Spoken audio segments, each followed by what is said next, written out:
आ रही है क्या आपको? बता दीजिए तो शुरू की जाए।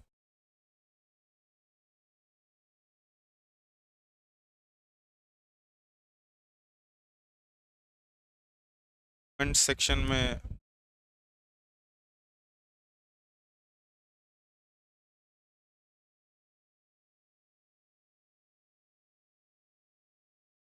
गुड आफ्टरनून सभी को। प्रणाम। Good afternoon, Radhe Radhe. क्या सब कुछ क्लियर है भैया? हमारी सुरीली आवाज आपको आ रही है क्या? क्या मेरी सुरीली आवाज आ रही है? ऑल क्लियर है।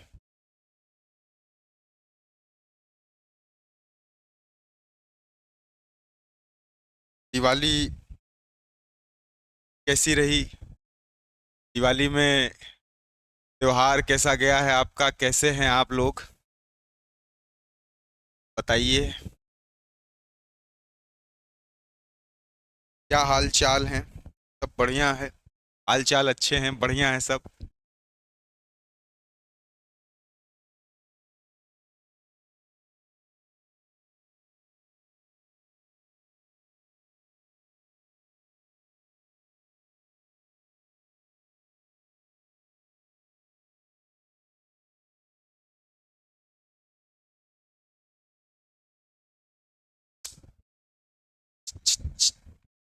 ठीक है। तो कमेंट्स खोल रहा था आपके कि कमेंट्स खोल लूं। और दिवाली चली गई है। दिवाली के बाद आपको पता चलता है कि ठंड आ जाती है। ठंड सिर्फ रजाई निकालने के लिए नहीं आती है, बल्कि और मेहनत से पढ़ाई करने के लिए भी आती है। ठंड में ही बहुत सारा मनोबल गिरता है हमारा। ठंड में हम कमजोर पड़ जाते हैं। और विंटर आर्क जो चलता है कि नहीं, ये जो अक्टूबर नवंबर दिसंबर जनवरी फरवरी का महीना है, इसमें दबा करके पढ़ाई की जाती है, बहुत मेहनत से पढ़ाई की जाती है, लग करके पढ़ाई की जाती है। ये ऐसा समय होता है कि हम कम भी पढ़ेंगे लेकिन सीरियस होकर के पढ़ेंगे तो हमें समझ में ज्यादा आएगा। ऐसी वाइब्स रहती है, ऐसा माहौल रहता है कि बड़ा मजा आता है, बड़ा अच्छा लगता है। तो दिवाली के जाने के बाद एक चीज बहुत जरूरी है कि पढ़ना बहुत शुरू करना है अपने को।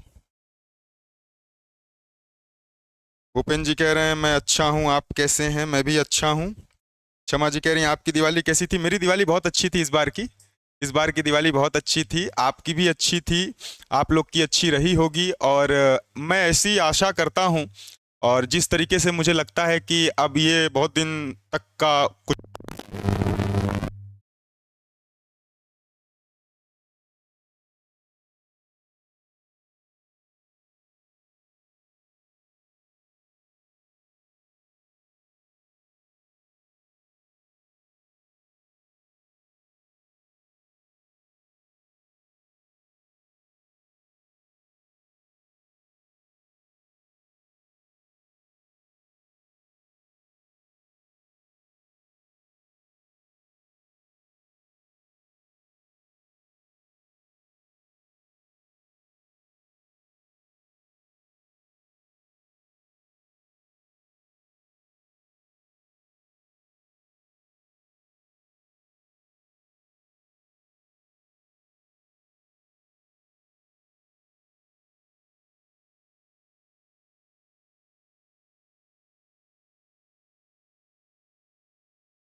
Hello hello.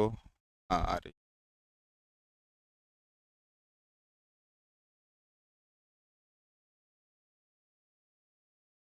सुरीली आवाज चली गई।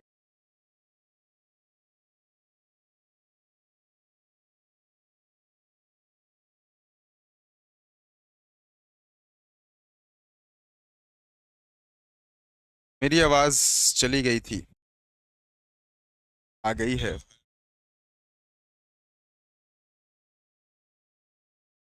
ठीक है। तो यही बात कर रहे थे, आप लोगों से थोड़ी बातें कर रहा था मैं। मेरी सुरीली आवाज वापस से आ गई है। और यही मिला जुला करके कहना चाह रहा था कि जितना भी हमारा मेहनत करने का आप समय है वो सिर्फ 5-6 महीने का इधर का और है। इधर ठंडी भर के अपने को लग करके पढ़ाई करनी है। उसके बाद सफलता के शिखर पर हम पहुंच जाएंगे, अपने सपनों के बेहद करीब पहुंच जाएंगे। जो जिंदगी है शौक की, उसके तरफ एक कदम बढ़ जाएंगे। तो ठंडी है, और ठंडी आती है तो मेहनत करना आपको शुरू कर देना है। ठंडी में मेहनत जम करके करनी है। अगली दिवाली तक सब कुछ अच्छा है, और अच्छे दिन हमारे जिंदगी के आएंगे, आने वाले हैं। ठीक है, ऐसी मेरी कामना है कि दिवाली तक, अगली दिवाली तक सब कुछ अच्छा हो जाएगा। अगली दिवाली तक सब कुछ बेहतरीन रहेगा। जो थोड़ी बहुत इधर उधर चीज़ें चल रही हैं वो भी नॉर्मलाइज होंगी। पर उसके लिए आपको मुझे एक वादा करना है। आप लोग मुझसे एक वादा करिए कि पढ़ाई के प्रति उसी डेडिकेशन से पढ़ेंगे जिस डेडिकेशन से आप पढ़ते आ रहे थे, या नहीं उस डेडिकेशन से पढ़ रहे थे तो भी जिस डेडिकेशन से आप जानते हैं कि आपको, देखिए आदमी सबसे झूठ बोल सकता है, अपने आप से नहीं। उसको पता है मैं इतनी मेहनत करूंगा तो मेरा हो जाएगा, ऐसी कोई बात नहीं है, लोगों का ही होता है। तो जितनी मेहनत से हो जाएगा, आप मुझसे वादा करिए कि आप उतनी मेहनत करेंगे। ठीक है, आप मुझसे वादा करिए कि आप उतनी मेहनत करेंगे, और अगर आप उतनी मेहनत करेंगे तो निश्चित तौर पर आप सफल हो जाएंगे, और जिस अच्छे दिन की मैं बात कर रहा हूं वो अच्छे दिन आ जाएंगे। ठीक है, ठीक है, वादा करते हैं आप मुझसे ये। आज से अपना वादा रहा सर, भूपेन जी कह रहे हैं, स्वाति जी कह रही हैं, क्षमा जी कह रही हैं, शिवी जी, अंकिता जी, ललिता जी, आशीष जी, मीना जी। यस सर, बिल्कुल सर। सब लोग कमेंट कर रहे हैं, यस सर, बिल्कुल सर। ठीक बात है, लग करके पढ़ना है और कोई काम नहीं करना है। बाकी जितनी भी चीज़ें रहेंगी इंस्टीट्यूट की तरफ से पूरी की जाती हैं, और आपकी सफलता ही हमारी सफलता है। इसके अतिरिक्त और कुछ है नहीं। आप सफल, हम सफल। आइए आज की कहानी शुरू की जाए भैया। ठीक है, आज की कहानी शुरू की जाए।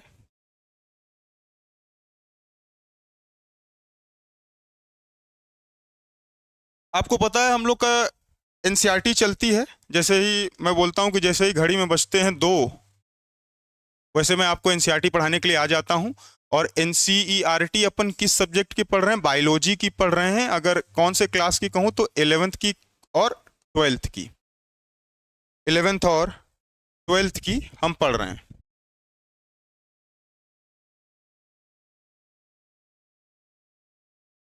मॉलिक्यूलर बायोलॉजी चल रही है, और इसी में आज जो है 16वां, इसी क्रम में 16वां लेक्चर आज का है। इसके पहले अगर मैं बताऊं क्या क्या चल गया है, तो अपन पिछले लेक्चर में एचजीपी पढ़ लिए हैं। इसके अलावा पूरी मॉलिक्यूलर बायोलॉजी हो गई है। डीएनए फिंगर प्रिंटिंग वाला हिस्सा है और ट्रांसलेशन वाला हिस्सा है। तो ट्रांसलेशन वाले हिस्से को थोड़ा सा अभी पढ़ेंगे। अभी अपन जो पढ़ने वाले हैं, जिस चीज को पढ़ेंगे,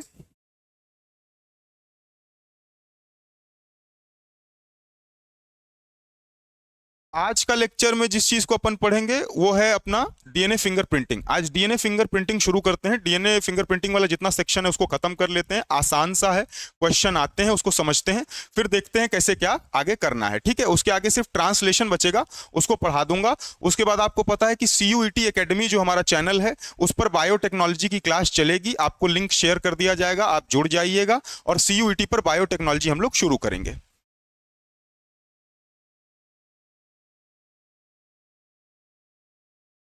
ठीक है,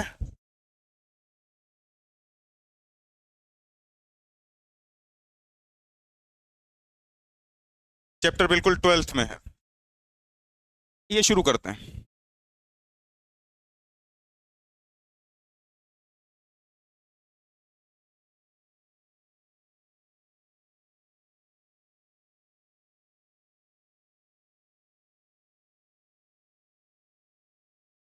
चले जाते, ये ने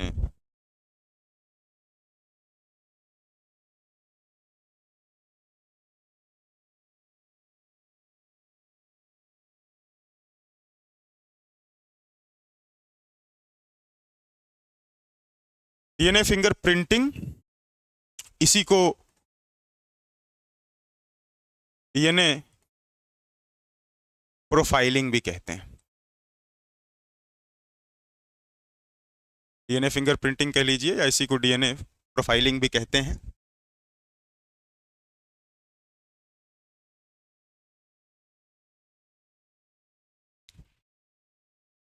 सबसे पहले इसकी डिस्कवरी की बात कर लेते हैं। डिस्कवर्ड बाय एलेक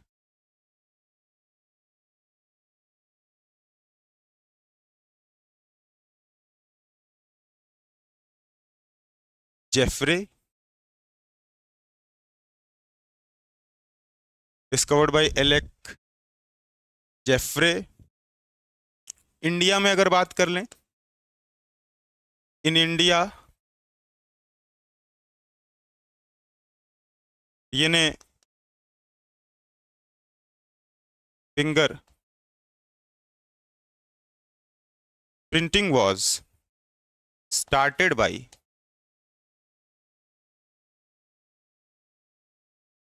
इसमें लालजी सिंह है,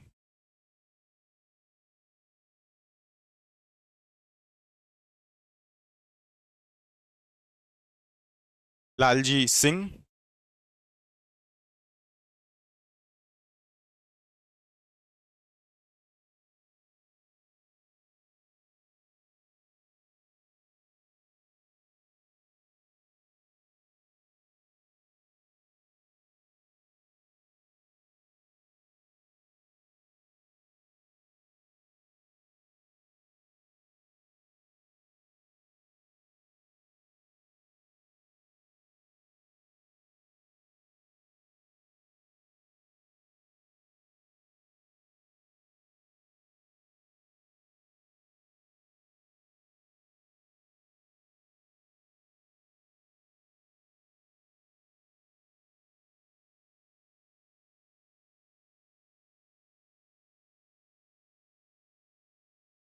हो जाएगा तो बताइएगा।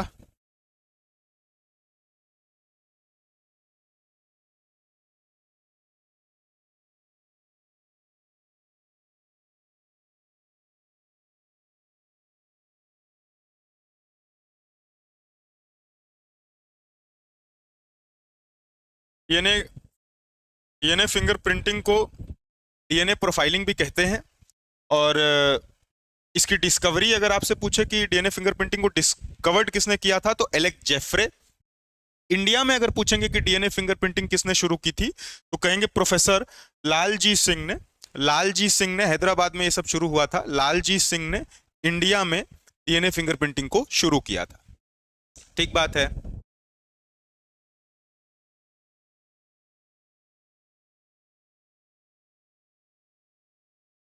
डन, आगे बढ़ा जाए।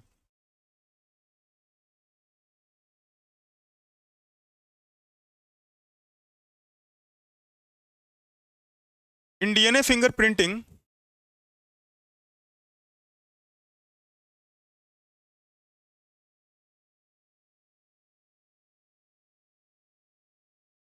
डीएनए फिंगरप्रिंटिंग के अंदर हम लोग VNTR का उपयोग करते हैं। VNTR, ये VNTR क्या है? वेरिएबल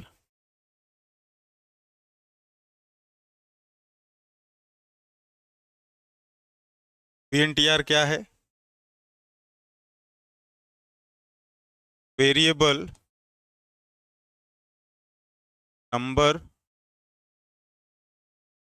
ऑफ टेंडेम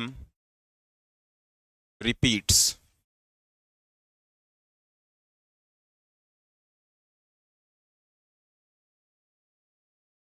इसको मिनी सैटेलाइट कहते हैं। मिनी सैटेलाइट कहते हैं। इसमें 11 से 60 बेस पेयर होते हैं। 11 से 60 बेस पेयर्स होते हैं। ये डीएनए फिंगरप्रिंटिंग में एक टेक्निक का इस्तेमाल करते हैं जिसमें जो है VNTR का इस्तेमाल करते हैं। ये VNTR का फुल फॉर्म जो होता है वेरिएबल नंबर ऑफ टेंडम। ये याद रखिएगा, एनसीईआरटी में ये स्पेलिंग लिखिए TANDEM, टेंडम रिपीट्स। इसके बाद इसको मिनी सैटेलाइट कहते हैं। दो होता है, दो चीजें होती हैं, एक माइक्रो सैटेलाइट होती है, एक मिनी सैटेलाइट होती है। अभी बताएंगे, अपनी चर्चा होगी इस पर। मिनी सैटेलाइट के अंदर 11 से 60 बेस पेयर्स इसमें होते हैं, इस टेक्निक का इस्तेमाल लेते हैं सर। ठीक बात है। आजकल जिसका इस्तेमाल लेते हैं ये पुरानी टेक्निक है, ओल्ड टेक्निक। आजकल नई टेक्निक से काम किया जाता है, और नई टेक्निक में टुडे एसटीआर यूज्ड। एसटीआर का मतलब क्या है सर? एसटीआर का मतलब क्या है? शॉर्ट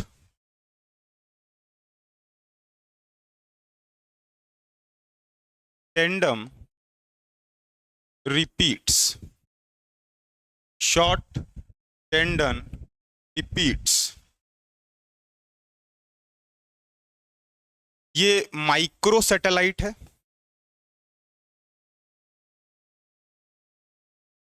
और माइक्रो सैटेलाइट के अंदर अगर बेस पेयर्स की बात करूंगा तो इसमें 2 से 6 बेस पेयर्स केवल होते हैं।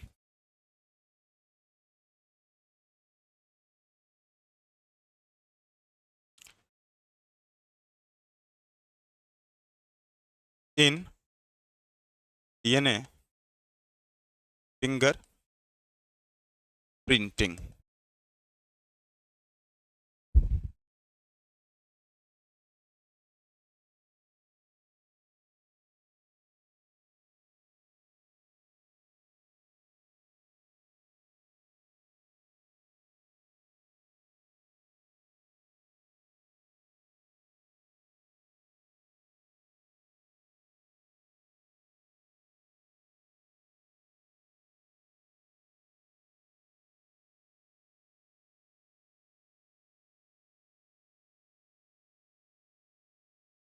डीएनए फिंगर प्रिंटिंग के अंदर टेक्निक का जो इस्तेमाल में अपन लेते हैं वो वीएनटीआर का फॉर्म होता है। वीएनटीआर क्या होता है? Variable number of tandem repeat. ये मिनी सैटेलाइट है, इसमें 11 से 60 बेस पेयर्स होते हैं, और ये ओल्ड टेक्निक है। नई वाली टेक्निक की बात बताई जाए तो आज के डेट में एसटीआर का इस्तेमाल करते हैं सर, जिसको शॉर्ट टेंडम रिपीट्स कहते हैं। ये माइक्रो सैटेलाइट है, 2 से 6 बेस पेयर होते हैं इसमें, और ये डीएनए फिंगर प्रिंटिंग में इस्तेमाल में आजकल ली जाती है। ठीक है, तो इसका काम क्या था? ये जो ये टेक्निक है वीएनटीआर, जिसको हम लोग variable number of tendon repeats कह रहे हैं, इसका क्या काम था? इसके काम को अगर देखा जाए तो इसको हम लोग यूज करते थे, used as selectable marker. Used as selectable marker for identification of, for identification of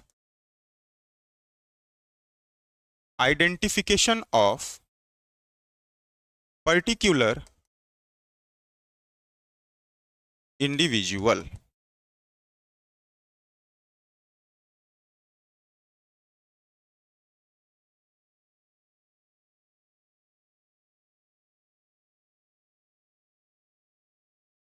used as selectable marker for identification of particular individuals. ये इसका काम था भैया, वीएनटीआर का जो variable number of tandem repeats है, ये उसका काम था कि उसका काम क्या लेते थे। इसके बाद एक चीज यहीं पर जान जाइए कि इस टेक्निक से, ये जो टेक्निक पूरी अपनी आती थी, ये जो टेक्निक अपनी पूरी आती थी, इस टेक्निक से इंडिविजुअल को पहचाना जाता है। इसके बहुत सारे एप्लीकेशन होते हैं, अभी बताऊंगा कैसे क्या होती हैं सारी चीजें।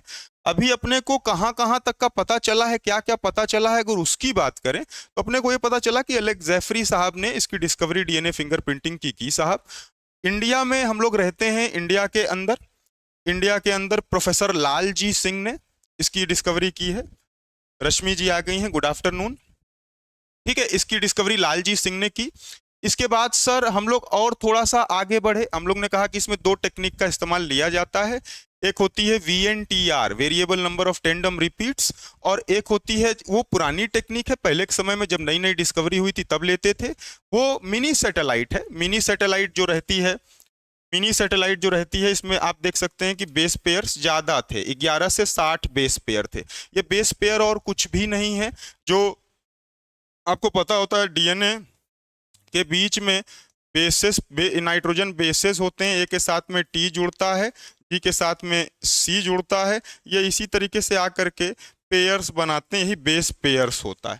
तो ये जो बेस पेयर्स है, इसमें आप देख रहे हैं 11 से 60 है, ये मिनी सैटेलाइट है, यानी ज्यादा बेस पेयर है। इसके बाद सर इसमें 2 से 6 हैं, ये माइक्रो सैटेलाइट है। ये क्या है सर, इसमें बेस पेयर्स कम है। अब इतना बेस पेयर, आप सोचिए कि डीएनए इतने बड़े में से हम निकाल करके लाएंगे, उनमें से कुछ अपनी कॉपी बनाएंगे, इसमें 11 से 60 वाला बेस पेयर ला करके लगाएंगे, तो बेस पेयर ऑलरेडी अपने आप में बहुत बड़ा है, तो कहीं ना कहीं प्रॉब्लम क्रिएट होगी, टाइम कंज्यूमिंग होगा, टीडीएस प्रोसेस होगी। उसको कम करने के लिए क्या किया गया कि इसको 2 से 6 बेस पेयर का ही रखा जाए।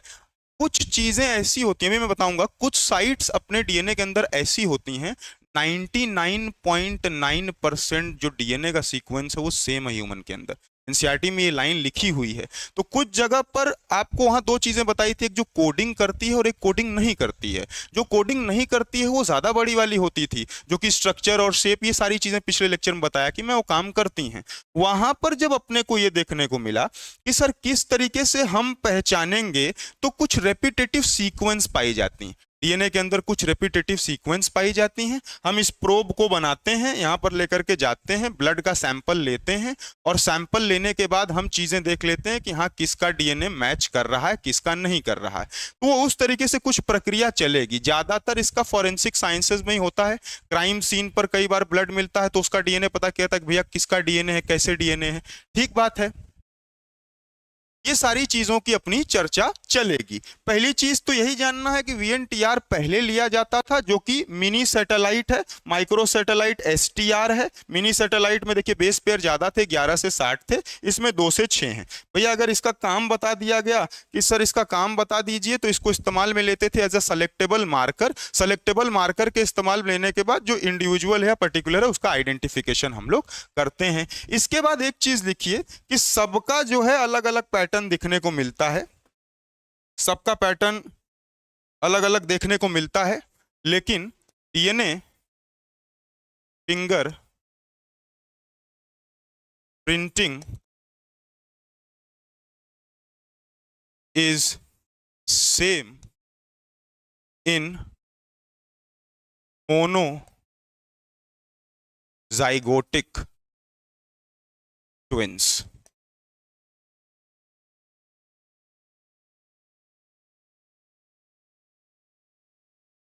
जो मोनोजाइगोटिक ट्विंस हैं, मोनोजाइगोटिक ट्विंस हैं, इसमें डीएनए जो फिंगर प्रिंटिंग होती है भैया सबकी सेम रहती है। मोनोजाइगोटिक ट्विंस में दोनों जो मोनोजाइगोटिक ट्विंस आएंगे, ट्विंस माने 2 हो गया, उन दोनों की डीएनए फिंगर प्रिंटिंग सेम आएगी, बाकी सबका पैटर्न अलग अलग रहता है। ठीक है, इनकी एज इट इज आती है, इसमें डिफरेंस देखने को नहीं मिलता है।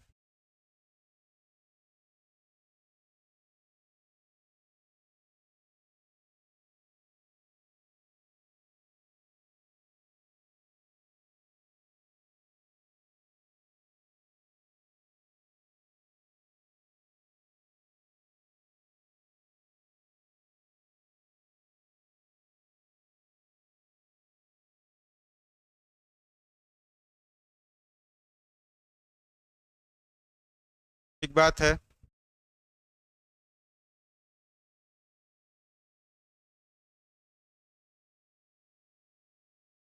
ठीक बात।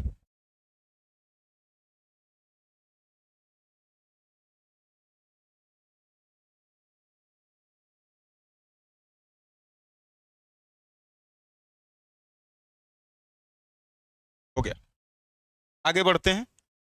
इसमें एप्लीकेशन लिखते हैं।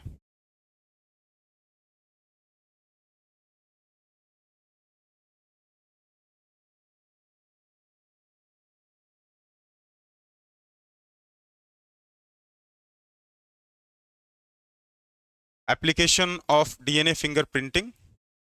पहला एप्लीकेशन लिखिए, used in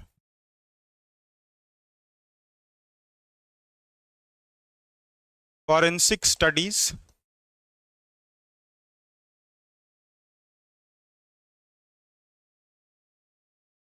studies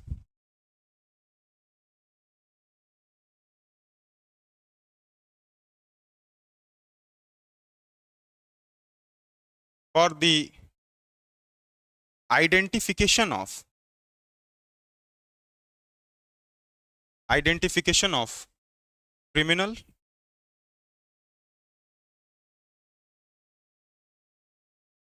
दूसरा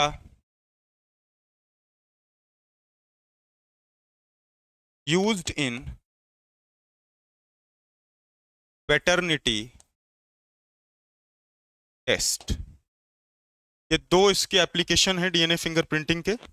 ऐसे तो बहुत सारे हैं, पर अपने काम के यही दोनों हैं, क्योंकि बाकी इलीगल चीज़ें आ जाती हैं। कि यहाँ पर मॉलिक्यूलर बायोलॉजी में अब टेक्निक इस्तेमाल आ गई, एचजीपी के बाद से लीगलाइजेशन आ गया, बायोपायरेसी आ गई और लीगल राइट्स आ गई। तो यही दो चीज़ों की लीगल राइट है, इसके अलावा बहुत सारी लीगल राइट होती नहीं है। तो यही दो एप्लीकेशन अपने काम के हैं।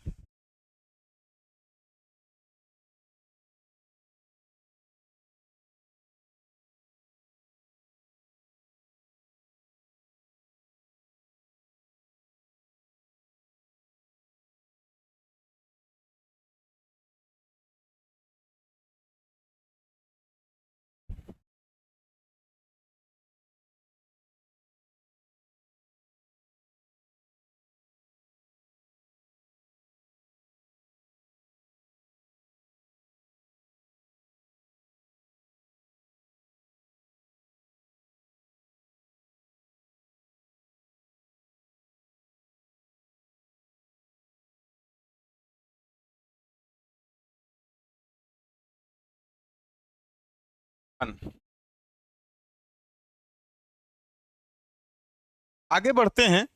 मैंने जैसा कि आपको बताया था कि जो जीनोम होता है, इस जीनोम के दो पार्ट होते हैं। इस जीनोम के सर दो पार्ट होते हैं। एक होता है जिसको बोलते हैं अपन फंक्शनल पार्ट, एक होता है फंक्शनल पार्ट, और एक होता है सर नॉन फंक्शनल पार्ट।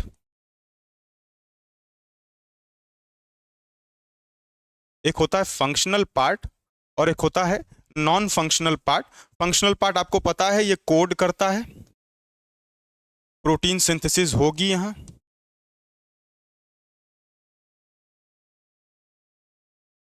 ये चीज यहां होगी और ये जो है आगे अपना करता है। नॉन फंक्शनल पार्ट आपको पता है do not code for anything, do not code for anything. Non functional part जो है वो किसी चीज के लिए कोड नहीं करता है। शेप और स्ट्रक्चर में चीजें पिछले लेक्चर में बताया था, काम इसका होता है। इसी नॉन फंक्शनल पार्ट पे दो सीक्वेंस देखने को मिलते हैं। इसी नॉन फंक्शनल पार्ट पे दो सीक्वेंसेस होते हैं, या दो टाइप के सीक्वेंसेस मैं कह लूं होते हैं। एक वो सीक्वेंसेस जो रिपीटेटिव होते हैं, और एक वो जो नॉन रिपीटेटिव होते हैं। एक जो रिपीटेटिव होते हैं सर, और एक वो जो नॉन रिपीटेटिव होते हैं। इसमें दो तरीके की सीक्वेंस देखने को मिलती है, एक रिपीटेटिव सीक्वेंस देखने को मिलती है और एक नॉन रिपीटेटिव सीक्वेंस देखने को मिलती है। ये जो नॉन रिपीटेटिव सीक्वेंस है, ये जो नॉन रिपीटेटिव सीक्वेंस है, इसका सेंट्रीफ्यूगेशन कराते हैं। ये नॉन रिपीटेटिव वाली को मैं लेकर के देखिए चल रहा हूं। ये किसको लेकर के आया? नॉन रिपीटेटिव वाली को लेकर के आया हूं। यहां नॉन रिपीटेटिव वाली को लेकर के आया हूं और यहां पर करूंगा सेंट्रीफ्यूगेशन। सेंट्रीफ्यूगेशन आपको पता है, हम लोग जब वहां पर पढ़ रहे थे पहले भी, तो इसकी सेंट्रीफ्यूगेशन किया था CSCl ग्रेडियंट के अंदर। ठीक है, एक्सपेरिमेंट कर रहे थे उसके अंदर, CSCl ग्रेडियंट के अंदर सेंट्रीफ्यूगेशन मिक्सी के अंदर घुमाने वाला काम किए थे। यहां पर नॉन रिपीटेटिव का क्या करेंगे सर? सेंट्रीफ्यूगेशन करेंगे। जब सेंट्रीफ्यूगेशन करेंगे तो दो चीजें मिलेगी, एक बल्क डीएनए मिलता है और एक सैटेलाइट डीएनए मिलता है। जो सैटेलाइट डीएनए हमें मिलेगा, लाइट डीएनए हमें मिलेगा, हम उसको यहां से उठा लेंगे। इस सैटेलाइट डीएनए को हम उठा लेंगे। अब इसके आगे क्या करेंगे? जैसे ही इस सैटेलाइट डीएनए को हम उठा लेंगे, इसी सैटेलाइट डीएनए से आगे वीएनटीआर की कहानी शुरू हो जाएगी। वीएनटीआर की कहानी शुरू हो जाएगी। ठीक है, आकांक्षा जी आई हैं, गुड आफ्टरनून। नेचर जी आए हैं, गुड आफ्टरनून। गुड आफ्टरनून भैया, आइए आइए, जल्दी जल्दी आइए, अभी अभी शुरू हुआ है, ज़्यादा लेट नहीं हुआ है।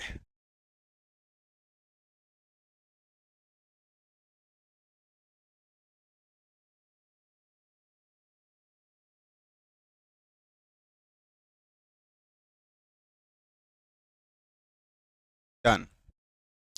मैं कहाँ से कहानी लेकर के चल रहा था? जीनोम, जो आपको पता था, जीनोम के 2 पार्ट होते हैं सर। ये सारी चीज़ें मैं बताया हूँ, अपने ही क्लास में बताया हूँ, इसलिए कह रहा हूँ कि आपको पता है, पिछले लेक्चर्स लगे आप देखे होंगे। तो ये सारी चीज़ें मैं बताया हूं आपको, उन्हीं सारी चीजों के बारे में चर्चा कर रहा हूं कि जीनोम के 2 पार्ट होते हैं, एक फंक्शनल पार्ट होता है साहब, एक नॉन फंक्शनल पार्ट होता है। जो फंक्शनल पार्ट होता है ये कोड करता है, आगे प्रोटीन की सिंथेसिस करवा देगा, आरएनए का वो पार्ट होगा, कोडिंग वोडिंग सारी चीजें बात हुई। जो नॉन फंक्शनल था वो कोड किसी चीज के लिए नहीं करता था, कोड किसी चीज के लिए नहीं करता था, तो ये शेप और स्ट्रक्चर ये वाला काम सारा बनाता था। वहां पर परसेंटेज भी एचजीपी के अंदर में बताया था कि कितना परसेंट इसका होता है, कितना परसेंट इसका होता है, जाके देखिएगा। जो लोग नए होंगे वो देखेंगे, और जो लोग देखे रहे होंगे उनको याद होगा कि ये सर ऐसी बात किए थे। अब यहां पर मैं बता रहा हूं कि ये नॉन फंक्शनल के 2 हिस्से होते हैं साहब। एक रेपिटेटिव सीक्वेंस होता है, कुछ सीक्वेंसेस ऐसी होती हैं जो बार बार रिपीट करती हैं, गटक गटक गटक गटक गटक, 6 की सीक्वेंस है, 3 की सीक्वेंस है, ATG ATG ATG ATG ATG ATG ATG, ऐसे करता चला जाएगा। इसको रेपिटेटिव सीक्वेंस बोलते हैं। एक डीएनए के अंदर एक ही सीक्वेंस रिपीट कर रही है, बार बार हमको देखने को मिल रहा है। एक नॉन रेपिटेटिव सीक्वेंस होती है कि नहीं भैया, गटक गटक गटक है, फिर सीटीजी सीटीजी, फिर जीएटी जीएटी, फिर एटीजी एटीजी, ऐसे करके है। नॉन रेपिटेटिव वाले को हम लेकर के गए, इसका किए सेंट्रीफ्यूगेशन। जब सेंट्रीफ्यूगेशन किए तो सैटेलाइट डीएनए मिला। 2 चीजें मिलती हैं, बल्क डीएनए, सैटेलाइट डीएनए। जो सैटेलाइट डीएनए मिला उसमें वीएनटीआर लगा लिए, उसमें वीएनटीआर लगा लिए। सर यहां पर जो मैं बता रहा हूं आपको, एक बात और बतानी मुझे यहाँ पर चाहिए, सेंट्रीफ्यूगेशन वाली कहानी और ब्लॉटिंग वाली, ब्लॉटिंग जो आएगी अभी, ब्लॉटिंग हम ब्लॉट करेंगे जो है, ब्लॉटिंग वाली कहानी आपको यहीं पर लगे हाथ बता देता हूँ, नोट लिखिएगा। 3 तरीके की ब्लॉटिंग देखने को मिलती है। पहली होती है सदर्न ब्लॉटिंग,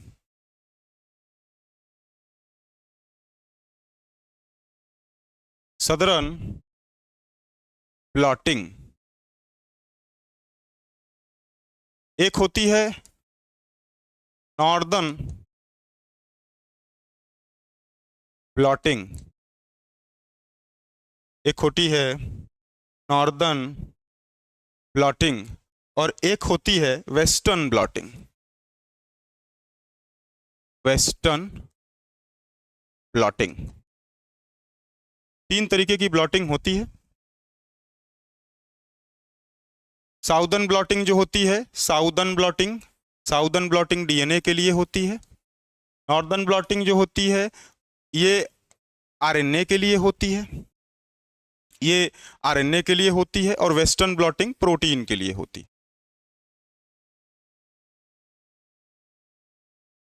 ये साइंटिस्ट का नाम है, दिशा नहीं है। उसके बाद अलग अलग नाम बनाए गए, सबसे पहली ब्लॉटिंग डीएनए की ही की गई थी। ठीक बात है, ये पहला नोट पॉइंट लिखेंगे।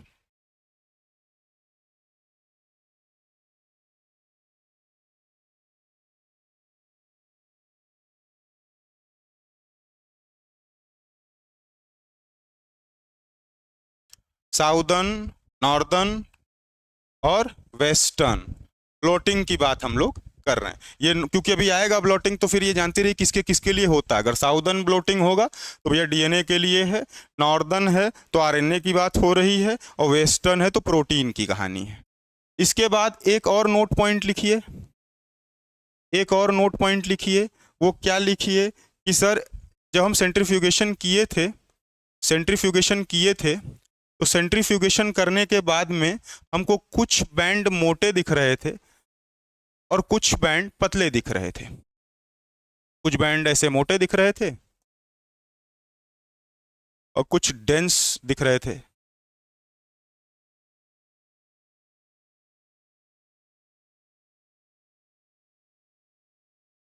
डेंस वाले नीचे बैठे थे, पतले वाले ऊपर बैठे थे। ये दो तरीके की बैंड जो है सेंट्रीफ्यूगेशन में हमको मिली थी। जो हम सेंट्रीफ्यूगेशन करते हैं, इसका करते हैं नॉन रिपीटेटिव वाले का, तो दो चीज़ें मिलती हैं। ये जो पतली वाली चीज़ है सर, इसी को सैटेलाइट डीएनए कहते हैं। इसी को सैटेलाइट डीएनए कहते हैं। और सेंट्रीफ्यूगेशन जो नीचे ज़्यादा हिस्सा मिलता है उसको बल्क डीएनए कहते हैं। ठीक बात है।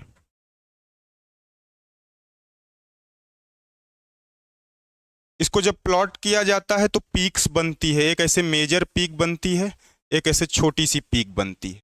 जब प्लॉट किया जाता है तो पीक भी देखने को मिलती है। एक मेजर पीक होती है और एक माइनर पीक होती है। ये पीक कौन सी है? ये मेजर पीक है सर, और ये माइनर पीक है। मेजर पीक किसकी होती है? बल्क डीएनए की। और माइनर पीक किसकी होती है? सैटेलाइट की। ये सेंट्रीफ्यूगेशन की आगे की कहानी थी सर। ये सैटेलाइट के आगे की कहानी थी सर। सेंट्रीफ्यूगेशन करके आए थे, तो सिर्फ सेंट्रीफ्यूगेशन में CaCl का, सीजियम क्लोराइड का ग्रेडियंट लिए थे, आइसोटोप, हैवी नाइट्रोजन और ये सारी चीज़ें वहाँ पर ई कोलाई के अंदर, वही वाला माध्यम है। नॉन रिपीटेटिव की यहाँ पर बात हो रही है कि नॉन रिपीटेटिव वाले का सेंट्रीफ्यूगेशन कराएंगे। दो चीज़ें देखने को मिलती है सर, एक ज़्यादा हिस्सा, एक कम हिस्सा। कम हिस्से वाले को सैटेलाइट कहते हैं, ज्यादा हिस्से वाले को बल्क कहते हैं। पीक ड्रॉ करते हैं तो एक मेजर पीक बनती है, एक माइनर पीक बनती है। मेजर पीक बल्क डीएनए की होती है, माइनर पीक सैटेलाइट डीएनए की होती है।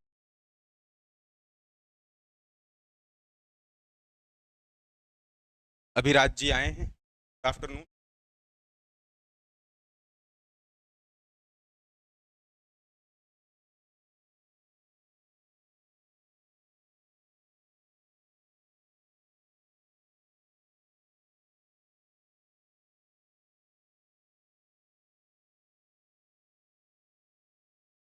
ये कहानी अपन थोड़ा सा देख लें, क्योंकि आगे जो करेंगे उसमें ये अपनी काम आएगी।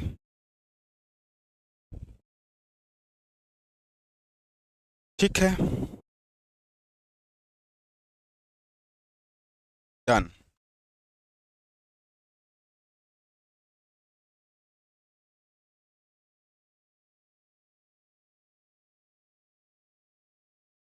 डन, आगे बढ़ते हैं। आगे बढ़ते हैं, दो क्रोमोसोम लेंगे।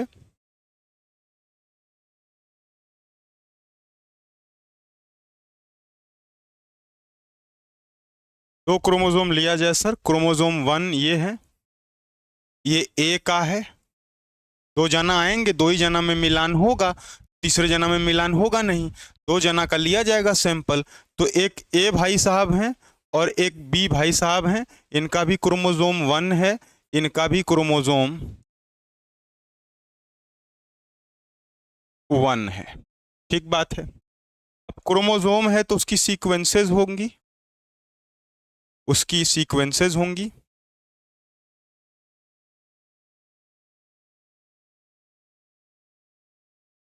मान लीजिए ये ACTC है, AGTC है, AGTC है, AGTC है। ये इसके क्या है? बेस के सीक्वेंसेस हैं सर।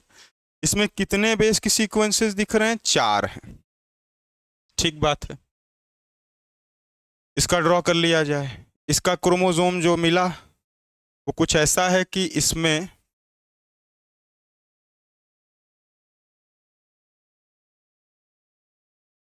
5 हैं और अलग हैं। 5 हैं और अलग पैटर्न के हैं।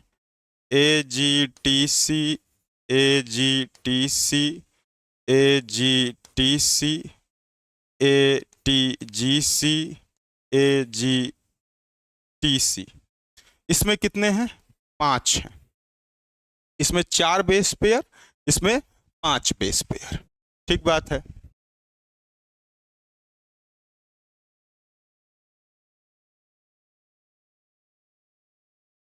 अब सर इसको कट किया जाए, इतने बड़े से काम चलेगा नहीं, इसको कट किया जाए। कट करते हैं रेस्ट्रिक्शन एंडोन्यूक्लियस से, आरई से इसको कट करेंगे। इसको भी रेस्ट्रिक्शन एंडोन्यूक्लियस से कट करेंगे। कट करने के बाद हमको डीएनए ये मिला, ये डीएनए हमको ये मिला। ये हमारा क्या है? डीएनए है।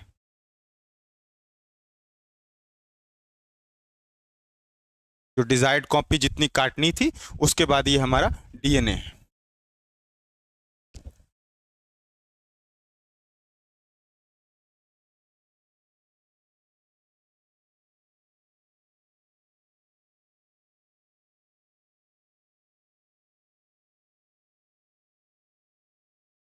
इसी डीएनए को इसी डीएनए को जेल इलेक्ट्रोफोरोसिस जो टेक्निक होती है, एक टेक्निक होती है जेल इलेक्ट्रोफोरोसिस, एक टेक्निक होती है, आपको पता बायोटेक्नोलॉजी में मैं बताऊंगा, पता होगा भी आपको, लेकिन बायोटेक्नोलॉजी जब पढ़ेंगे तो मैं पढ़ाऊंगा। जेल इलेक्ट्रोफोरोसिस में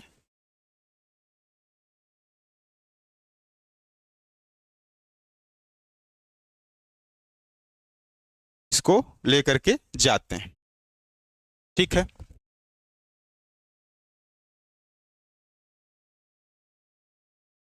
ये डीएनए है, दो लोग हैं, एक ए है एक बी है, दोनों लोग का क्रोमोसोम 1 का, ये पैटर्न 4 वाला है, ये पैटर्न 5 वाला है। इसमें से जो अपने काम का मिलान जहां से करानी थी रेस्ट्रिक्शन एंडोन्यूक्लियस से काट लिए हैं। ये अपने पास काटने के बाद जो डीएनए है ये बचा है, और इसी डीएनए को जो है जेल इलेक्ट्रोफोरोसिस में रख करके चेक करेंगे। जेल इलेक्ट्रोफोरोसिस में रख करके चेक करेंगे। लिख लीजिए तो बताइएगा, आगे बताया जाएगा फिर।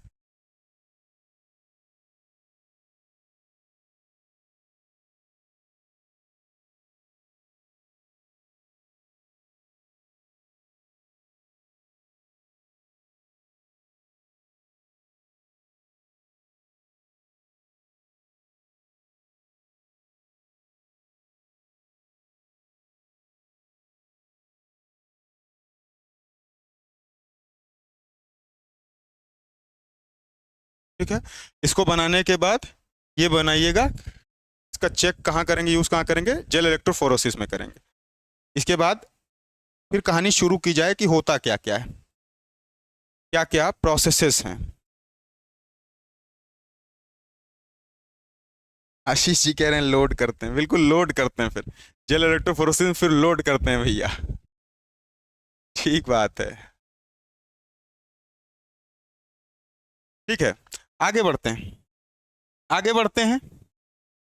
एक बीकर है मेरे पास, ये मेरे पास क्या है सर? एक बीकर है। बीकर में ब्लड है, ब्लड है तो लाल बनाऊंगा, एकदम लाल, लाल ही लाल। ये बीकर है, बीकर में मेरे पास ये क्या है सर? ये ब्लड का सैंपल है, ब्लड सैंपल है। अब ब्लड सैंपल में इसकी जो है हम करवाएंगे क्या सर? इसकी हम करवाएंगे सेल लाइसिस, सेल लाइसिस करवाएंगे इसकी। सेल लाइसिस जब करवाएंगे तो यहां से टूट जाएगा ये,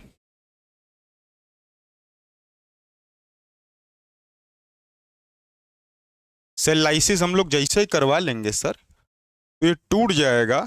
यहां पर लाएंगे चिल्ड एथेनॉल, यहां पर क्या लेंगे? ये है चिल्ड एथेनॉल। इस चिल्ड एथेनॉल में सेल की लाइसिंग के बाद ब्लड अलग हो जाएगा, ब्लड अलग कहीं ऐसे रहेगा, और डीएनए भैया अपने अलग हो जाएंगे। डीएनए जो है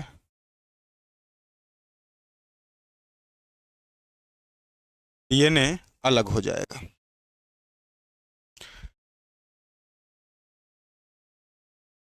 डीएनए अलग हो जाएगा, डीएनए अलग हो जाएगा तो इस तरीके से एक चिमटी लेंगे, चिमटी ऐसे लिया जाएगा, चिमटी ऐसी चिमटी में इसको फंसा करके डीएनए को बाहर निकाल लिया जाएगा। ये डीएनए हमने बाहर निकाल लिया, सुपर कॉइल्ड है ये सर, डीएनए आपने बाहर निकाल लिया,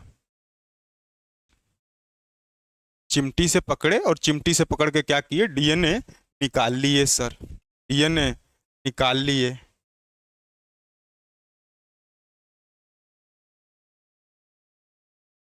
वन माइक्रोग्राम मिनिमम इतना डीएनए का साइज होना चाहिए। 1 माइक्रोग्राम जो डीएनए यहाँ से निकालें उसका साइज 1 माइक्रोग्राम का होना चाहिए। 1 माइक्रोग्राम के साइज को डीएनए को क्या कर लिया गया सर, हम लोगों ने आइसोलेट कर लिया गया। इसको थोड़ा सा इधर लिखते हैं, ये क्या है, चिल्ड इथेनॉल, ठीक है। 1 माइक्रोग्राम के साइज को हमने क्या किया, डीएनए को आइसोलेट कर लिया, आइसोलेटेड डीएनए। अब आइसोलेट कर लिया तो इसकी कॉपीज बनानी ना, एम्प्लीफिकेशन कराना होता है, वो होता है बायोटेक्नोलॉजी में, उसको भी पढ़ेंगे पीसीआर से, पॉलीमरेज चेन रिएक्शन होती है। डीएनए की एक कॉपी से 2 copy, 4 copy, 6 copy, 8 copy, copy copy बनाने का काम जो है वो पीसीआर का होता है। बायोटेक में उसको भी पढ़ाऊंगा बहुत अच्छे से। पीसीआर को लेंगे सर और इसकी डिजायर्ड कॉपीज हम लोग कर लेंगे। इसके बाद रेस्ट्रिक्शन एंडोन्यूक्लियस का इस्तेमाल करेंगे। जिस कॉपी को अपने को काटना है, जितना काट करके लेके जाना है उसको कॉपी को उतना काट लेंगे सर, उस कॉपी को उतना काट लेंगे सर।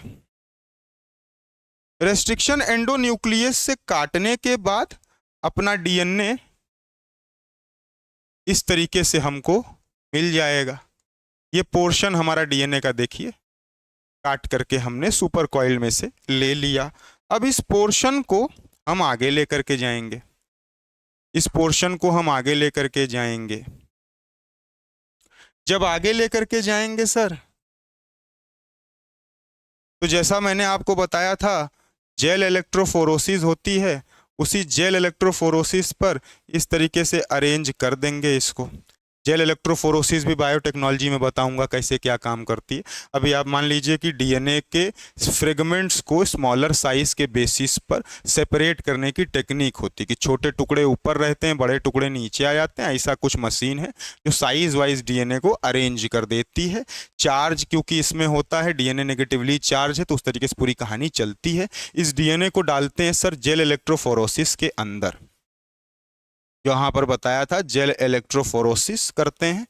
इसके बाद जेल इलेक्ट्रोफोरोसिस के बाद अब यहाँ पर पैटर्न अपने को देखने को मिलेगा। ये जो जेल इलेक्ट्रोफोरोसिस हमने किया, इसके बाद हम जेल इलेक्ट्रोफोरोसिस करने के बाद इसको एल्कलाइन सोल्यूशन में डालते हैं, एल्केलाइन सोल्यूशन में डालते हैं।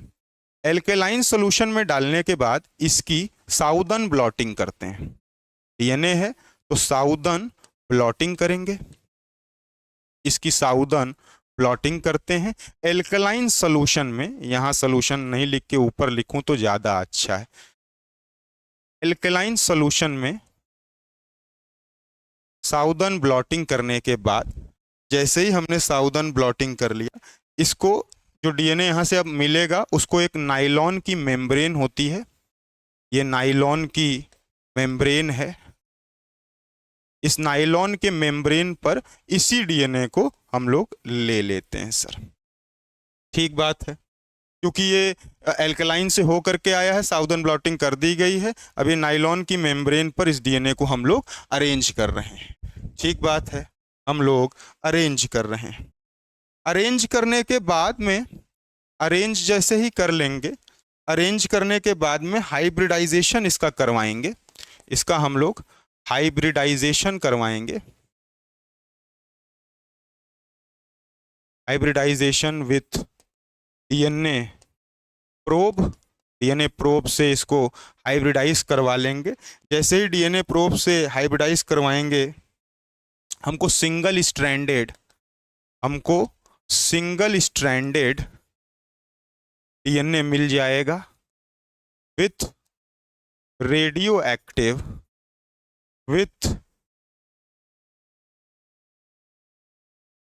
Radio isotope. Single stranded DNA tag कह लीजिए, टैग मिल जाएगा, छोटा सा टुकड़ा। इस टुकड़े को लेकर के फिर इसी मेम्ब्रेन पर रखेंगे। इस मेम्ब्रेन पर रखने के बाद से ऑटो रेडियोग्राफी इसकी करते हैं, इसकी करते हैं ऑटो रेडियोग्राफी। जैसे ही ऑटो रेडियोग्राफी कर लेंगे, ऑटो रेडियोग्राफी करने के बाद एक्सरे की फिल्म पे मिलान हो जाता है। ये बनाइए पूरा, अब ये पूरा बनाइए। ब्लड के कहानी से शुरू किए हैं कि ये इस तरीके से गया है। ये यहाँ पर ये 1, फिर इसके बाद ये 2, फिर इसके बाद ये 3, फिर उसके बाद ये 4, फिर उसके बाद ये 5, फिर उसके बाद ये 6, फिर उसके बाद ये 7। बनाइए।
जी कह रही हैं सर ऑटो रेडियोग्राफी क्या होता है?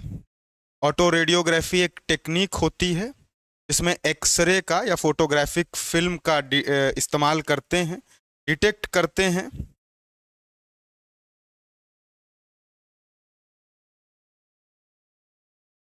समझा दूंगा, फिर से समझा दूंगा, आप पहले इसको लिख लीजिए।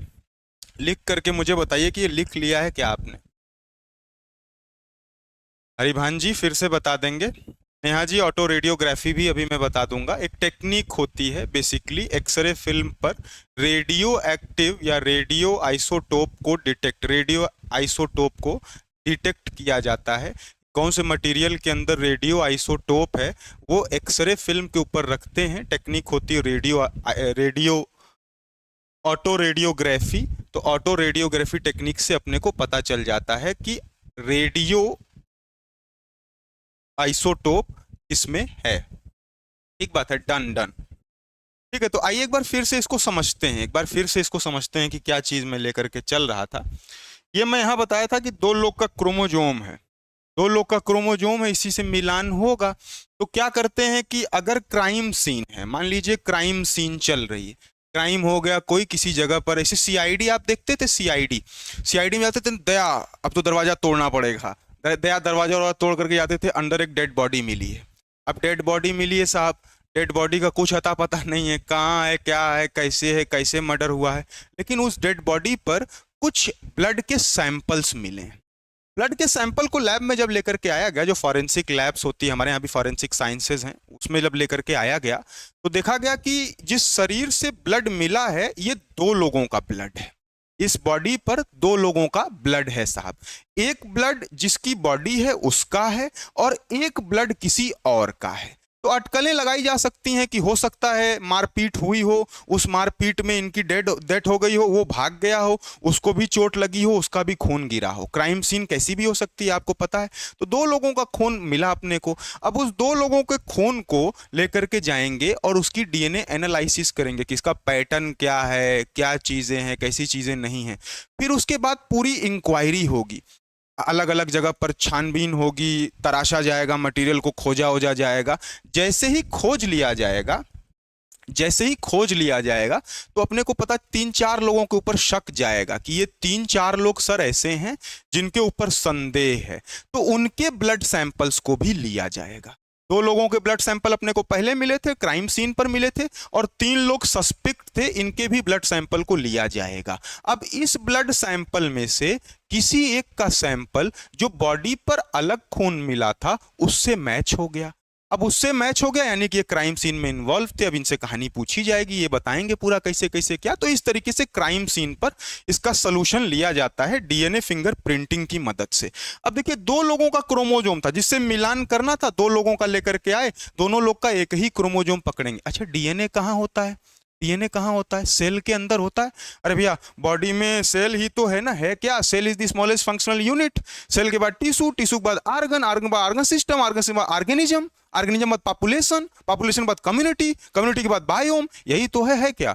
हर सेल के अंदर डीएनए है, न्यूक्लियस में यूकैरियोट है, तो सेल के न्यूक्लियस के अंदर, सब सेल के न्यूक्लियस के अंदर डीएनए होगा ही होगा। भैया, दो लोग का क्रोमोजोम 1, क्रोमोजोम कैसे निकालना है सब एचजीपी में सीख लिए हम लोग। दो लोगों का सैंपल लेकर के आए, उसमें से क्रोमोजोम 1 वाले पैटर्न को निकाल लिए। अब यहां पर निकालने के बाद रेस्ट्रिक्शन एंडोन्यूक्लियस में ये चीजों को डाला जाता है जेल इलेक्ट्रोफोरेसिस पर, फिर पता चल जाता है क्या किसका हिसाब है, साइज वाइज मिल जाती है, सारी चीजें पता चल जाती हैं, साइजेस मिल जाती हैं, सेम सेम साइजेस मिल जाती हैं, सेम पैटर्न मिल जाते हैं, पैटर्न के साथ साथ साइजेस हो गया, पैटर्न हो गया, इसके अलावा बेस सीक्वेंसिंग जो होती है, बेस सीक्वेंसिंग ये भी सेम हो जाती है, क्योंकि आपको पता है रेपिटेटिव सीक्वेंस पाए जाते हैं सर, रेपिटेटिव सीक्वेंस पाए जाते हैं। रेपिटेटिव सीक्वेंस का ही तो मतलब है, और नॉन रेपिटेटिव सीक्वेंस का ही तो मतलब है, तो इसी चीज से डिफरेंस कर लिया जाता है, बेसिस सीक्वेंसिंग के बेसिस पर डिफरेंशिएट कर लिया जाता है। किया क्या जाता है,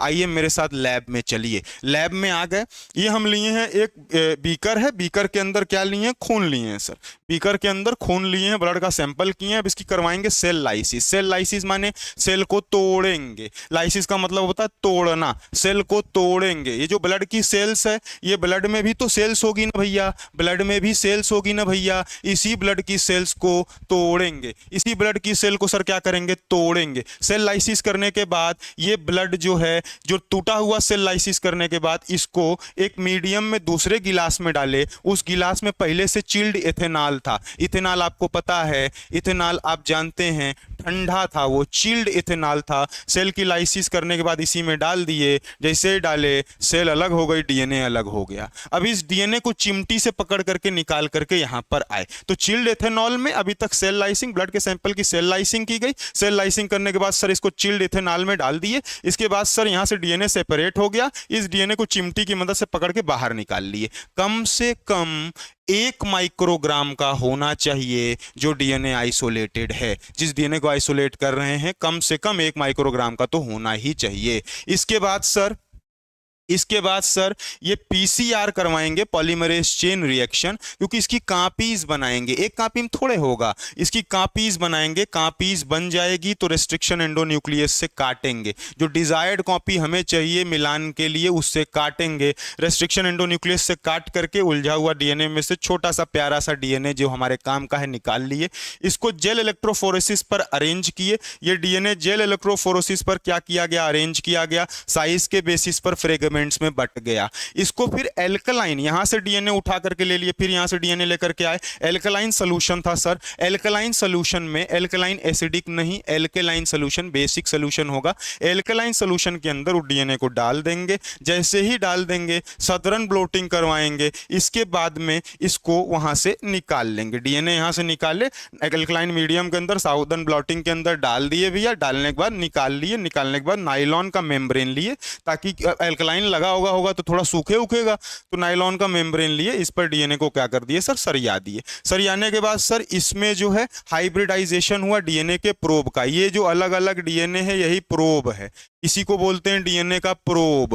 प्रोब जो है, इसी डीएनए के प्रोब को हाइब्रिडाइज करवाएंगे, हाइब्रिडाइजेशन इसका करवाएंगे। हाइब्रिडाइजेशन करवाने के बाद हमको सिंगल स्ट्रैंडेड डीएनए का टैग मिलेगा। हाइब्रिडाइजेशन करवाने के बाद सिंगल स्ट्रैंडेड डीएनए का टैग मिलेगा। इसी टैग में रेडियो आइसोटोप होगा। यहां कहीं से प्रोसेस से आकर के हैवी आइसोटोप, रेडियो आइसोटोप रहता ही है। एल्कलाइन सोल्यूशन भी डालने हैं और यहां पर चिल्ड एथेनॉल भी आया था, तो हमको रेडियो आइसोटोप कहीं से देखने को मिलता है। इसको जब अरेंज करेंगे तो इसकी ऑटो रेडियोग्राफी करते हैं। ऑटो रेडियोग्राफी एक्सरे की फिल्म पर, जो एक्सरे की फिल्म होती है, एक्सरे फिल्म पर हम लोग ऑटो रेडियोग्राफी जब करते हैं तो एक ऐसी टेक्निक है जो बता देती है कि रेडियो आइसोटोप है क्या, रेडियो आइसोटोप है क्या, ये बता देती है एक्सरे की फिल्म पर। इसी को ऑटो रेडियोग्राफी कहते हैं। यानी हम लोग जान गए क्या कैसे है, इस तरीके से फिर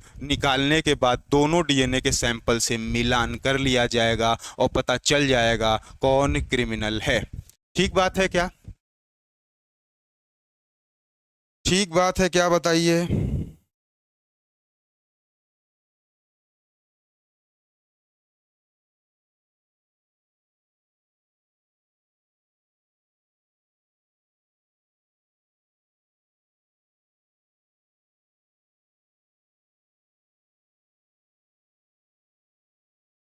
ठीक बात है क्या, समझ में आ गया? क्या खेला है समझ में आ गया? डीएनए फिंगरप्रिंटिंग का खेला समझ में आ गया आपको? क्या होता है समझ में आ गया? क्लियर हो गया है अब? क्लियर हो गया है? इस तरीके से करते हैं, यही डीएनए फिंगरप्रिंटिंग है। अब यहाँ पर एक चीज अपने को आती है, यहाँ पर एक चीज अपने पास आती है, बार बार वो चीज देखने को मिलेगी। वो होता है क्या? पॉलीमॉर्फिज्म। ये एक चीज बार बार लिखी रहती है, पॉलीमॉर्फिज्म। अगर पॉलीमॉर्फिज्म बताऊं तो पॉलीमॉर्फिज्म का मतलब म्यूटेशन है और कुछ नहीं। जैसे म्यूटेशन होती है, कोई वेरिएशन मिल गया, अलग टाइप का कुछ है, अलग तरीके का बना लिया, कोई डीएनए का ही चीज़ है, डीएनए का टुकड़ा था, उसमें मॉडिफिकेशंस हो गए, अलग अलग तरीके के सीक्वेंसेस अब हमको देखने को मिल रहे हैं, वही पॉलीमॉर्फिज्म है। इसके अलावा पॉलीमॉर्फिज्म और कुछ भी नहीं है। जो पॉलीमॉर्फिज्म इनहेरिटेबल है, जो पॉलीमॉर्फिज्म पेरेंट से ऑफस्प्रिंग में जा रहा है, वो पॉलीमॉर्फिज्म हमारे काम का होता है। तो यहाँ पर पॉलीमॉर्फिज्म से एक लाइन सिर्फ ये लिख लें कि if inheritable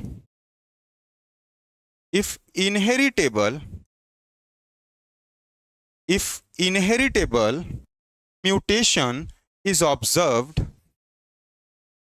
mutation is observed, if inheritable mutation is observed in a population, in a population at high frequency, at high frequency, then it is called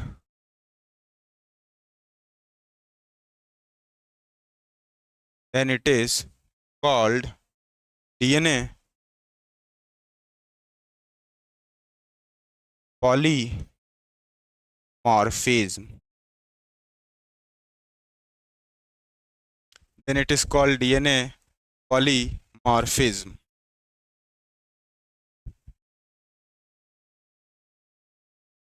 ये कुछ भी नहीं है, म्यूटेशन है। म्यूटेशन है, म्यूटेशन यानी कि sudden changes in genetic material.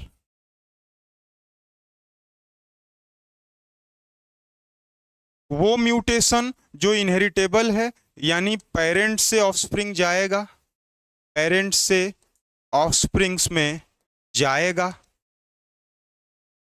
वो म्यूटेशन जो इनहेरिटेबल है, ये अगर दिख रहा है हमको किसी पॉपुलेशन के अंदर और हाई फ्रीक्वेंसी में ऐसी चीजें दिख रही हैं, ज्यादा दिख रही हैं, तो इसी को डीएनए पॉलीमॉर्फिज्म बोलते हैं, इसी को डीएनए पॉलीमॉर्फिज्म कहते हैं।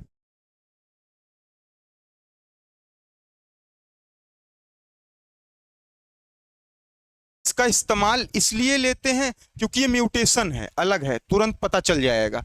जो बाकी चीजें रहेंगी वो सेम रहेंगी, उसमें आप खोजबीन नहीं कर पाएंगे। दो मनई गोरा है तो गोरे दोनों है, उसमें क्या फर्क निकालेंगे? एक मनई बाहर का गोरा है, ब्रिटिशर है, एक मनई भारत का है, भारतीय कलर का है, तो आप डिफरेंशिएट कर लेंगे कि हाँ भैया ये अलग गोरे हैं, ये अलग गोरे हैं। गोरों में गोरे हैं, दोनों गोरे ही हैं, भारतीय भी गोरे हैं और बाहर के ब्रिटिशर्स जो हैं वो लोग भी गोरे हैं, लेकिन उनकी गोराई में आप फर्क कर लेंगे अगर ऐसे आपको दिखा दिया जाएगा। तो ऐसे कुछ चीजें जो म्यूटेशन का रूप ले लेती हैं, पॉलीजेनिक पॉलीमॉर्फिज्म हो जाती जाती हैं और बार बार जो है हैवी फ्रीक्वेंसी, हाई फ्रीक्वेंसी पर आती हैं, इसमें खोजने में आसानी हो जाएगी। इसीलिए वो हिस्सा जो पॉलीमॉर्फिज्म के अंदर आता है, इसी हिस्से के डीएनए से डीएनए फिंगरप्रिंटिंग करते हैं, इसी के नॉन रिपीटेटिव सीक्वेंस को आगे लेकर के जाते हैं। इसीलिए एनसीईआरटी में इसकी चर्चा है। इसका सार सिर्फ इतना सा है। ठीक बात है, ठीक बात है।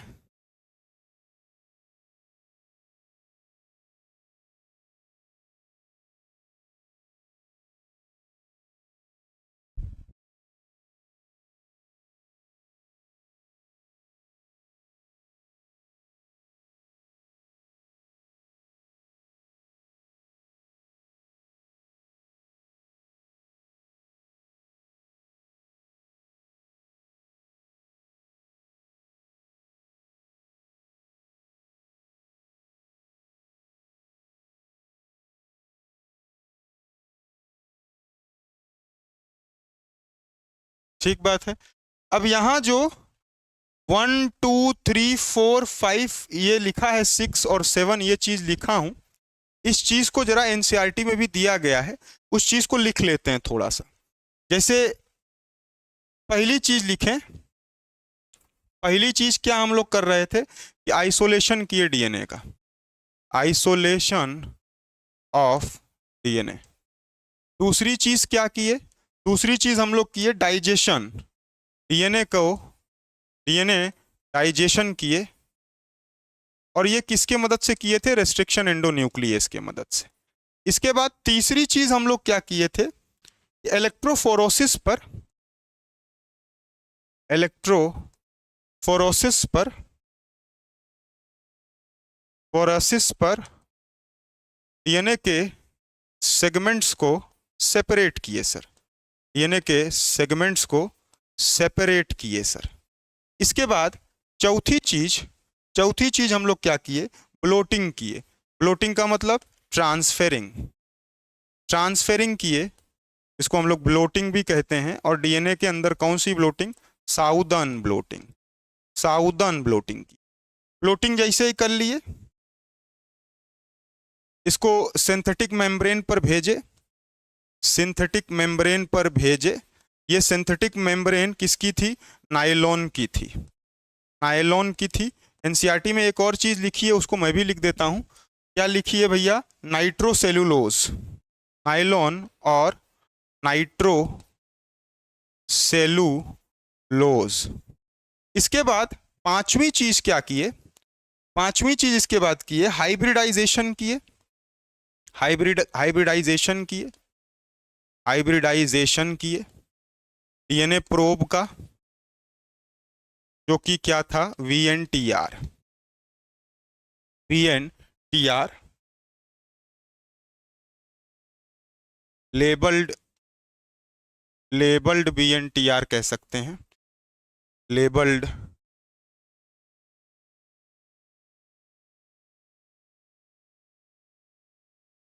फिर इसके बाद क्या किए सर, डिटेक्शन किए हैं, detection of hybridization, detection of hybridisation,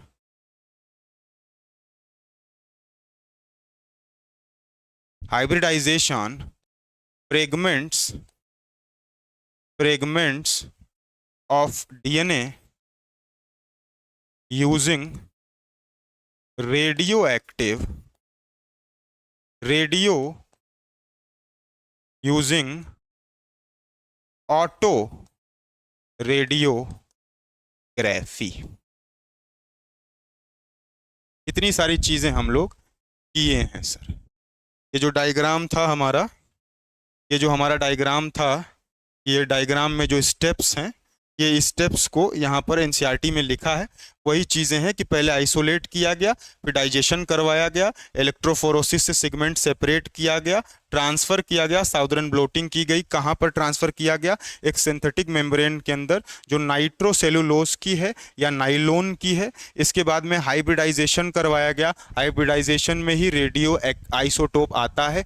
ये रेडियो आइसोटोप हाइब्रिडाइजेशन के बाद आ गया। इसको ऑटो रेडियोग्राफी से जान गए कि क्या है, कैसे है, इसमें डिटेक्शन एक्सरे की फिल्म पर रेडियो आइसोटोप का हो गया, ये सारी चीज़ें मिलान में ले ली जाएंगी, काम में ले ली जाएंगी। ठीक बात है, ठीक बात है।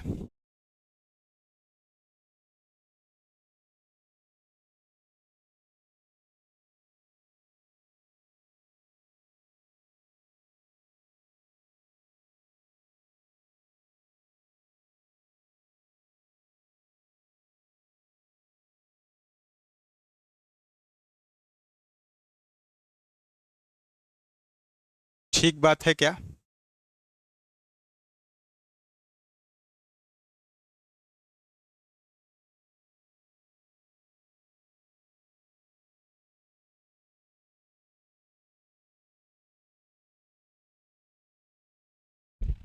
एक चीज और लिख लीजिएगा, जो VNTR था इसमें 16 से 20 बेस पेयर बताया था आपको, इसमें एक चीज और लिख लीजिएगा,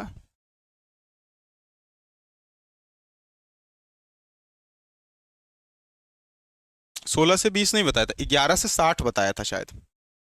इसमें 11 से 60 बेस पेयर होते हैं। अगर इसकी साइज की बात कर ले तो एनसीईआरटी में 0.1 टू 20 KB लिखा है, 0.1 टू 20 KB, ये इसकी साइज लिखी हुई है। KB क्या लिखी हुई है? साइज लिखी हुई है। ये भी एक चीज इंफॉर्मेशन की है, सवाल में पूछ ले तो इसको भी लिख लीजिएगा। VNTR के बाद क्या है? VNTR के बाद जो है ये कुछ भी नहीं है, ये लेबल्ड लिखा हूं, लेबल्ड डीएनए प्रोब होता है, इसके साथ में लेबल्ड किया गया था तो लेबल्ड डीएनए प्रोब लिखा है सर, ये लेबल्ड लिखा है। इतना गंदा लिखते हैं सर आप कि किसी को समझ में नहीं आता है सर। ये प्रोब है, प्रोब VNTR जो है ये लेबल्ड होगा भैया, लेबल्ड। इसी का ये लेबल्ड डीएनए प्रोब VNTR है, इसी का हाइब्रिडाइजेशन करते हैं। इतना गंदा लिखते हैं सर आप, समझ में नहीं आता है। फिर ये पॉइंट लिखी गई है, detection of hybridization, hybridization fragments की, जो हाइब्रिडाइजेशन के फ्रेगमेंट्स थे उसका डिटेक्शन करते हैं ऑफ डीएनए के using auto radiography, using auto radiography. ठीक बात है सर, इतना गंदा लिखते हैं कुछ समझ में नहीं आता है। हरिभान जी कह रहे हैं VNTR क्या है बताएं शुरू में ही। हरिभान जी स्टार्टिंग में वीडियो देख लीजिएगा, आप थोड़ा लेट जुड़े होंगे शायद, 4-5 मिनट जो शुरू की वीडियो है उसमें VNTR के बारे में बताया है। ये टेक्निक है, इसी टेक्निक का इस्तेमाल करते हैं डीएनए फिंगर प्रिंटिंग करने में। जब डीएनए फिंगर प्रिंटिंग करनी होती है तो एक टेक्निक का, प्रोब का, किसी सहारे को आप लेंगे ना, किसी चीज़ से आप करेंगे, तो यही VNTR, variable number of tandem repeats इसका फुल फॉर्म होता है। ये 11 से 60 बेस पेयर्स होते हैं और 0.1 टू 20 KB की साइज होती है। ये पहले मैं यहाँ पर इसकी चर्चा पहले अपनी हो गई है, साइज लिखना था मुझे तो मैं लिख दिया हूँ। ठीक बात है, ठीक बात है,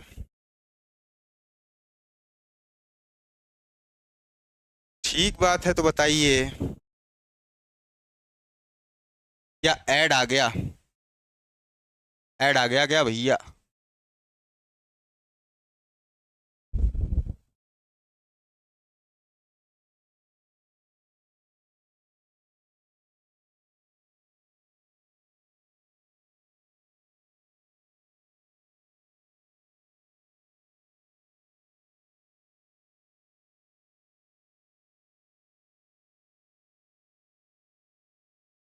हो गया, हो गया, ठीक बात है, हो गया।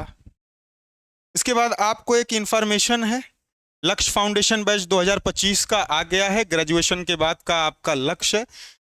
कोर्सेज इसमें एस्टेट है, एनवीएस है, केवीएस है, GIC, assistant professor, TGT, PGT, LT, MRS, UKLT, ESSB, BPSC, TET, UK lecturer, MP TET, इन सभी कोर्सेज में सभी विषय पर उपलब्ध हैं बैच। 2 इयर्स की वैलिडिटी आपको मिलेगी, अगर आप बैच परचेज करते हैं तो 2 ईयर वैलिड रहेगा। अच्छा बैच है, अच्छी मेंटरशिप का है। अगर इन कोर्सेस पर आपका लक्ष्य है और सभी विषय इस पर हैं, संस्था के 2 नंबर दिए हैं, आप इस पर बात करके जुड़ सकते हैं, संपर्क कर सकते हैं, तैयारी को और बेहतरीन बेहतर और बेहतर बना सकते हैं। ठीक बात है। तो आज का जो अपना लेक्चर था सर,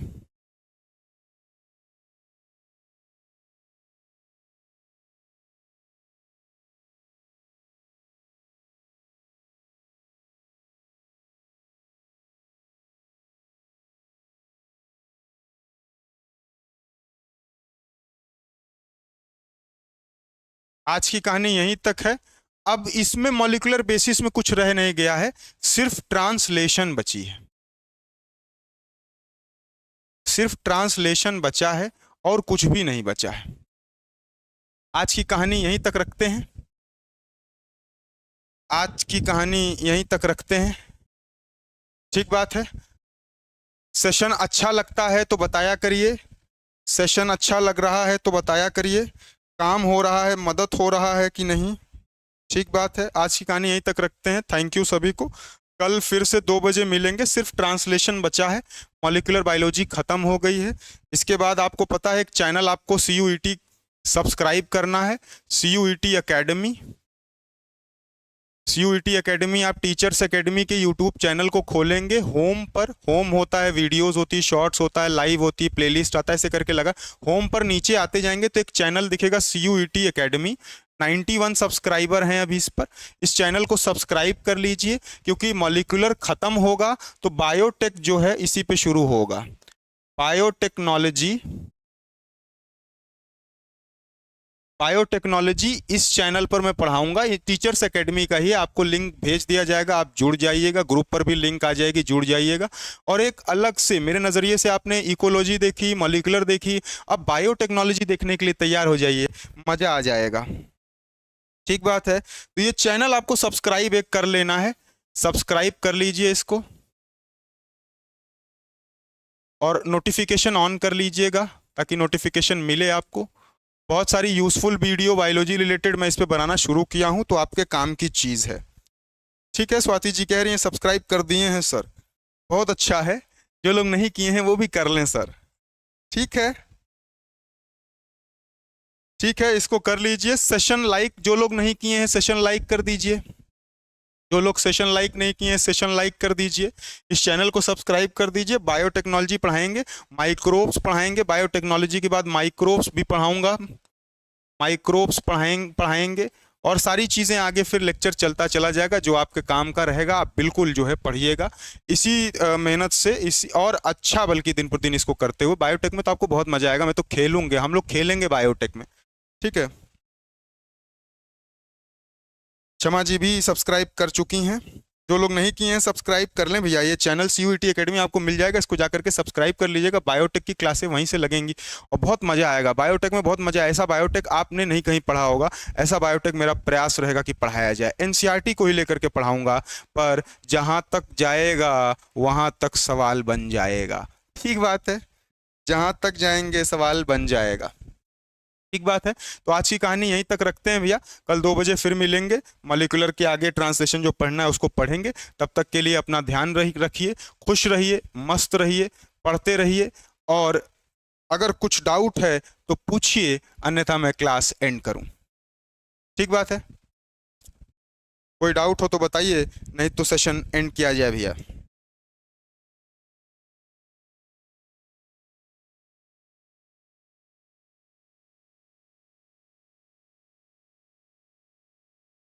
ठीक है सर, आने से पहले लाइक कर दिए, सुधा जी कह रही हैं, बहुत बहुत धन्यवाद। ये आप लोगों का मतलब मैं क्या बोलूं कि आप लोगों की इतनी मोहब्बतें हैं मेरे लिए, इतना आप मुझे पसंद करते हैं। मुझे लिंक शो नहीं हो रहा है, प्लीज़ ग्रुप में शेयर कर दीजिए, ग्रुप में शेयर कर देंगे। ठीक बात है। ये वो है सर, एक शायरी कह रहे हैं भैया, शायरी सुना दें क्या? शायरी सुना दें।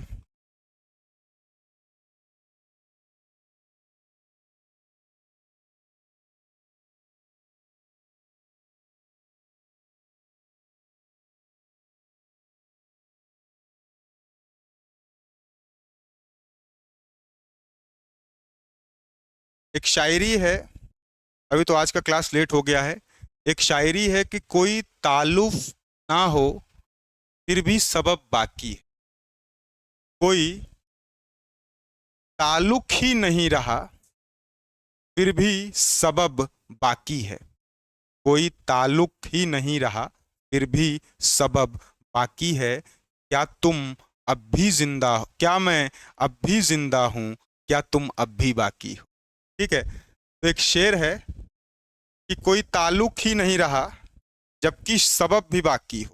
कोई ताल्लुक नहीं रहा है, अब कोई जान पहचान नहीं है, लेकिन अभी बहुत सारी चीजें कहने कहाने की बची रह गई थी। तो कोई ताल्लुक भी नहीं रहा जबकि सबब भी बाकी हो, क्या मैं अब भी जिंदा हूं, क्या तुम अब भी बाकी हो। ठीक बात है, ठीक बात है। बाकी शायरी उरी सुनेंगे, पढ़ते रहिए, मुस्कुराते रहिए। यहीं पर सेशन एंड करते हैं। All the very best.